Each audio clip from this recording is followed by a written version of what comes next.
কখনো কি এই পদ্ধতিতে আলু পরোটা বানিয়ে খেয়েছেন? একবার বানিয়ে খেয়ে দেখুন, আবার বানিয়ে খেতে ইচ্ছে করবে।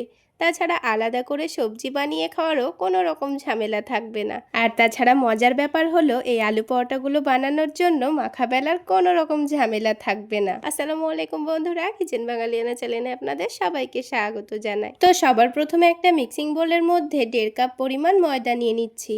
আপনারা চাইলে পরোটাগুলো ময়দার জায়গায় আটা দিয়েও বানাতে পারেন।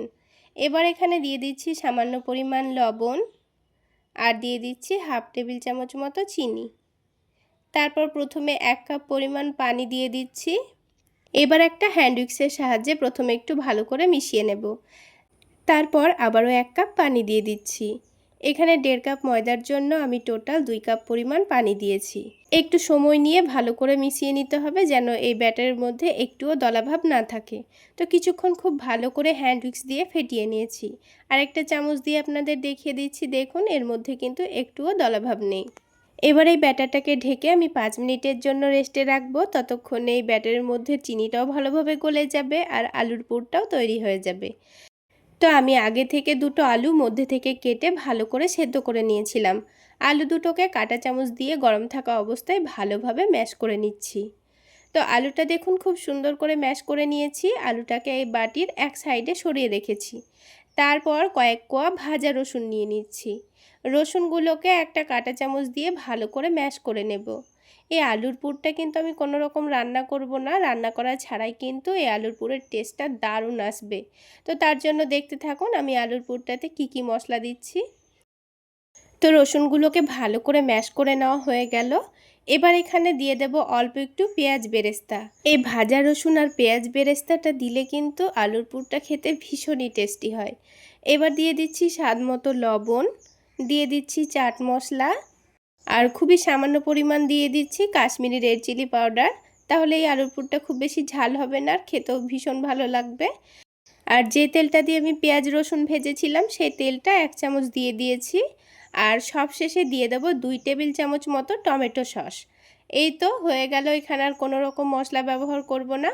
এগুলোতেই কিন্তু আলুর পুরটা খেতে ভীষণই মজাদার হয়। একবার হলেও আমার রেসিপি ফলো করে ট্রাই করে দেখবেন, খেতে কিন্তু ভীষণ টেস্টি হয়। এইভাবে আলুর পুর বানিয়ে আপনারা আলু পরোটা, আলু দিয়ে বিভিন্ন রকমের স্ন্যাক্স বানিয়েও খেতে পারেন। তো সব কিছু ভালো করে মিশিয়ে নিয়েছি। আলুর পুর কিন্তু আমাদের রেডি করা হয়ে গেল। এবার আমি আপনাদের আলুর পরোটাগুলো বানিয়ে দেখাচ্ছি। এটাকে এখন এক সাইডে রেখে দিচ্ছি। আর এদিকে 5 মিনিট হয়েও গেছে আর ব্যাটারটা দেখুন আগের থেকে কিন্তু অনেকটা ঘনও হয়ে গেছে। তো ব্যাটারটাকে আবার একটু ভালো করে নাড়াচাড়া করে মিশিয়ে নিতে হবে। তো ব্যাটারটা প্যানের মধ্যে দেওয়ার সময় অবশ্যই লক্ষ্য রাখতে হবে, যদি আপনাদের রুটিটা প্যানে লেগে যায় সেরকম মনে হয় তাহলে প্যানের মধ্যে অল্প একটু তেল দিয়ে তেলটা ভালো করে গরম করে নেবেন, তারপর প্যানটা মুছে নেবেন। তারপর ব্যাটারটা দিয়ে উল্টে পাল্টে হালকা করে সেঁকে নিতে হবে। তো এখানে তেল না দিয়েই কিন্তু আমি পরোটাটা সেঁকে নিয়েছি।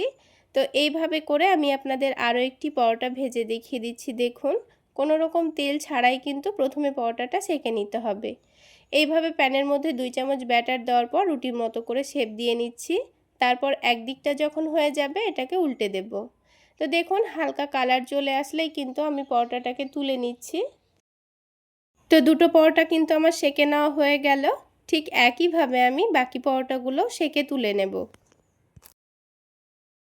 তো দেখুন বন্ধুরা সবগুলো পরোটা কিন্তু আমার সেঁকে নেওয়া হয়ে গেছে। এবার একটা পরোটা নিয়ে নিচ্ছি। তারপর এই পরোটাটাকে মধ্যে থেকে কেটে নেব। একটা পরোটা থেকেই কিন্তু আমাদের দুটো আলু পরোটা তৈরি হয়ে যাবে। তো আমি পরোটাটাকে মধ্যে থেকে কেটে নিয়েছি। এবার প্রথমে কি করতে হবে, যে ময়দার ব্যাটারটা আমি তৈরি করে রেখেছিলাম সেখানে অল্প একটু ময়দা দিয়ে দিয়েছি, দিয়ে ঘন করে আঠালো করে নিয়েছি। তারপর অল্প করে নিয়ে রুটির চারিদিকে ভালোভাবে লাগিয়ে দেব। তাহলে পরোটাটা সেট করার সময় কিন্তু একটু আর খুলে যাবে না। পরোটাটা কিন্তু খুব সুন্দর ভাজা ভাজা হবে। তো চারিদিকে লাগিয়ে দেওয়ার পর মধ্যের জায়গাটাও লাগিয়ে দিয়েছি। তো এখানে কিন্তু ময়দার ব্যাটার লাগিয়ে দেওয়া হয়ে গেল। এবার আলুর পুরটা নেব, দিয়ে এই রুটির ওপর এক সাইডে লাগিয়ে দেব।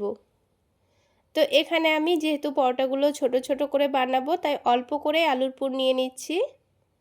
তো এক সাইডে 1 চামচ লাগিয়ে দেওয়ার পর অপর সাইডেও আরও 1 চামচ লাগিয়ে দিচ্ছি। দিয়ে খুব ভালো করে এক সাইডে ছড়িয়ে দিতে হবে একটু পাতলা করে। তারপর এটাকে এভাবে চেপে ভাঁজ করে নেব।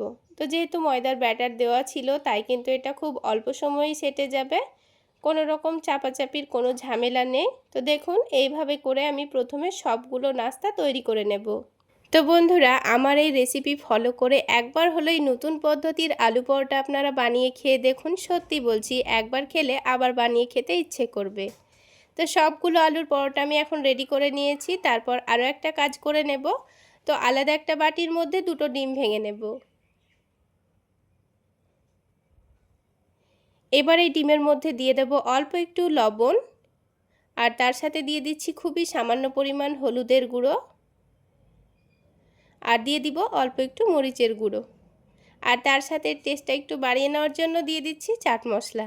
তবে হাতের কাছে চাট মশলা না থাকলে বাদ দিতে পারেন। তারপর সব কিছু একসঙ্গে খুব ভালো করে ফেটিয়ে নিয়েছি। এবার নাস্তাগুলোকে নিয়ে এই ডিমের ব্যাটারে ডুবিয়ে নিতে হবে। তারপর এগুলোকে তেলে ভেজে নিতে হবে।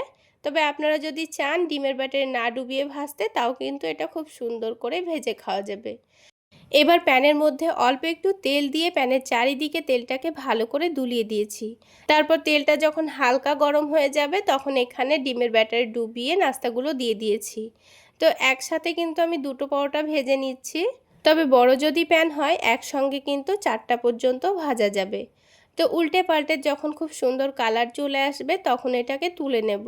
খুবই অল্প তেলে কিন্তু পরোটাগুলো ভাজা হয়ে যায়, আর কিন্তু খেতেও খুবই টেস্টি হয়। আর এটা সকাল থেকে সারাদিন রেখে দিলেও কিন্তু একেবারে তুলোর মতো নরম তুলতুলে থাকে। তো দেখুন দুটো পরোটা কিন্তু ভাজা হয়ে গেল। আমি আপনাদের বোঝার সুবিধার জন্য আরও দুটো ভেজে দেখিয়ে দিচ্ছি। তো প্যানের মধ্যে আবারও 1 টেবিল চামচ মতো তেল দিয়ে দিয়েছি। তেলটা যখন হালকা গরম হয়ে যাবে তখন ডিমের ব্যাটারে নাস্তাগুলোকে ডুবিয়ে নিচ্ছি। তারপর তেলটা হালকা গরম হলে আমি নাস্তাটা দিয়ে দিচ্ছি। তো দেখুন নাস্তাটাকে কিন্তু ডিমের ব্যাটারে খুব ভালোভাবে ডুবিয়ে নিয়ে আমি তেলে দিয়ে দিচ্ছি। তো বন্ধুরা, একবার হলেও এইভাবে বানিয়ে খেয়ে দেখবেন, আর আমাকে অবশ্যই কমেন্টে জানাবেন খেতে কেমন হয়েছিল। সত্যি বলছি বন্ধুরা, একবার হলেও বানিয়ে খাবেন, খেতে কিন্তু ভীষণই টেস্টি হয়। তো দেখুন ঠিক একইভাবে আমি সবগুলো নাস্তায় তৈরি করে নিচ্ছি। তাহলে বন্ধুরা, আজকের এই আলু পরোটা রেসিপি আপনাদের কেমন লাগলো অবশ্যই কমেন্ট করে জানাবেন। আর ভালো লাগলে একটা লাইক শেয়ার করে দেবেন। আর আমার এই সহজ রেসিপিগুলো যদি ইউটিউব চ্যানেল থেকে দেখে থাকেন চ্যানেলটি সাবস্ক্রাইব করে দেবেন, আর ফেসবুক পেজ থেকে দেখে থাকলে পেজটি ফলো করে দেবেন। তো বন্ধুরা, এবার একটা নাস্তা আমি আপনাদের ভেঙের ভেতরটা দেখিয়ে দিচ্ছি। দেখুন কতটা সফট, একেবারে তুলোর মতো নরম তুলতুলে, কোনো রকম সবজি করার ঝামেলা ছাড়াই শুধু একটু টমেটো সস দিয়েই খেয়ে ফেলতে পারবেন।